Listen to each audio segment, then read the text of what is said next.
Why is Canada Goose not selling as well in China? Dear listeners, today let's talk about a goose that has traveled across the oceans. It flew to China from the icy and snowy Canada, and its price has multiplied several times. Yet, countless consumers mutter while paying, is this down jacket, which often costs tens of thousands of yuan, really worth it? It's called Canada Goose, a brand known as the of down jackets. However, in recent years, the controversies it has stirred up in the Chinese market have been more heated than its thermal performance. In 2018, a photo from the World Internet Conference in Wuhan went viral. Jack Ma appeared wearing a dark green Canada Goose down jacket. Overnight, the Jack Ma style became a new label in the middle-class circle. Queues outside Shanghai stores stretched for 2 hours, 10,000 yuan coats sold out. And the Sanlitun store even had to restrict entry, but behind the bustling scene, there was something fishy. The same style of coat sold for 1,150 Canadian dollars, about 6,000 yuan in Canada, but was priced at 8,600 yuan in China. The price difference was enough to buy another domestic down jacket. What's more outrageous is that someone spent 11,400 yuan to buy a problematic goose hat.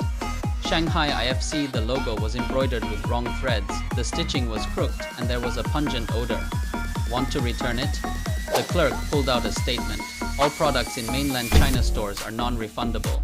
This farce attracted the attention of the Consumers Association.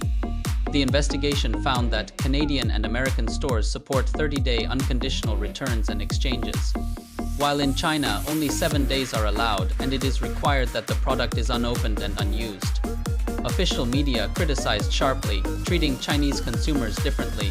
Under pressure, Canada Goose changed its tune and said returns are allowed. But the crack in trust was hard to repair.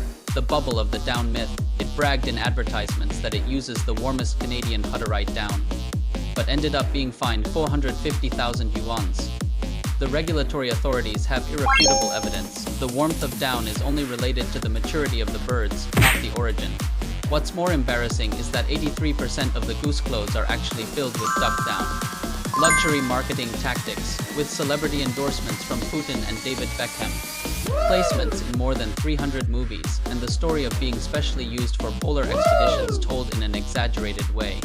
Young people scrambled to buy 1,000 yuan masks just for the prominent logo. This is not about keeping warm at all. It's clearly a form of social currency.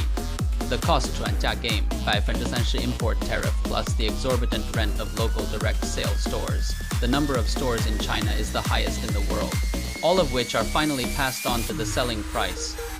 In 2025, Canada Goose's China region ushered in a new president, trying to win back the market with localization, but consumers have long woken up. Bosideng's Extreme Cold series uses real goose down and only sells for 6,000 yuan, and KAILAS jackets have stronger performance at half the price.